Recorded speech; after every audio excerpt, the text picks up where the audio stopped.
میں آپ کو کہہ رہا ہوں، آج ہم مسجدوں کے امام کو، مسجدوں کے حفاظ کو یا کہیں بھی علماء کو ہم کچھ ان کو نظر انداز کر دیتے ہیں، ہم ان کا احترام نہیں کرتے، لیکن اللہ کی جب پکڑ آئی تب اس کا احساس ہمیں ہوا۔ آپ کو پتا ہے یہاں کی بھی میں بات کر رہا ہوں، کہیں رات میں میرے خود کے اوپر بھی فون آیا ہے کہ مولانا جنازے کی نماز پڑھانی ہے، کوئی مولانا نہیں۔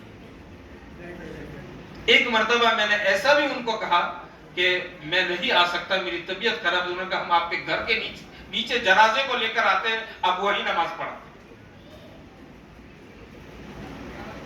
تو آپ سمجھو کہ زندگی کے اندر میں علم کتنا ضروری ہے، علم کو سیکھنا کتنا ضروری ہے، اور علم والے ہمارے لیے کتنے ضروری ہیں۔ میں اپنی بات نہیں کر رہا ہوں، علم والے ہمارے لیے کتنے ضروری ہیں۔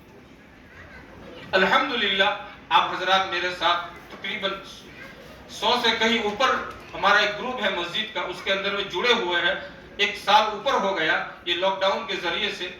کہیں مرتبہ ہمارے بھائیوں نے پرائیویٹ میں میسج کر کر کہیں خطبے، کہیں مسئلے مسائل پوچھے، کہیں باتیں سنی، اور اچھا رسپانس ملا، اور ہمارے ساتھ کوآپریٹ کیا، اور کبھی کبھار میں کوئی چیز نہیں بھیجتا تھا تو وہ سامنے سے میسج کر کر کہتے تھے کہ آج کا کوئی سبق یا حدیث یا آج کا نماز کا ٹائم نہیں آیا۔ تو اس سے دوسری بات ہمیں یہ بھی پتا چلی کہ مسجدوں کے ساتھ ہمارا کانٹیکٹ کتنا ضروری ہے، مسجدوں کے امام کے ساتھ ہمارا کانٹیکٹ کتنا ضروری ہے۔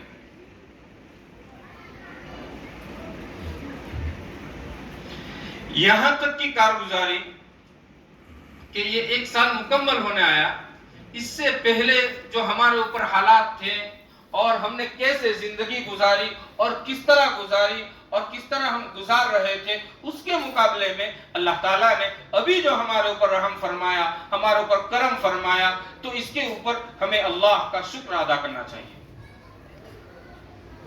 ورنہ آج ہمارے ملک کے حالات آپ دیکھو کہ مسجدیں بند، کئی جگہ تراویح ہوئی تو جلدی ختم ہو گئی، پھر سے مسجدیں لاک، مدرسے بند۔ آپ دنیا کے حالات تو دیکھیں،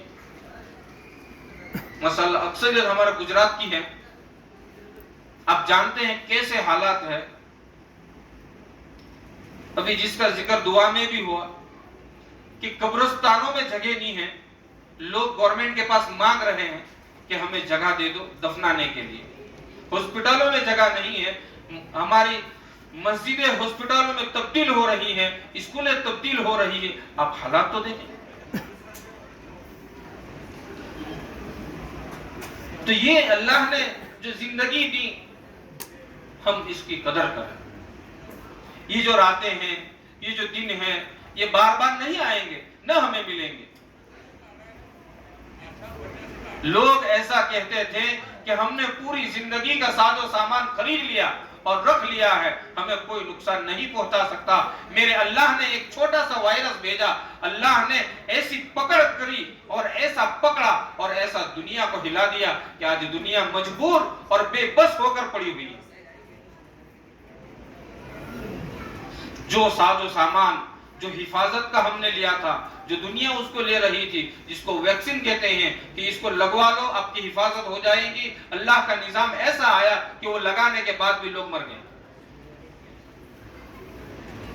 جو آکسیجن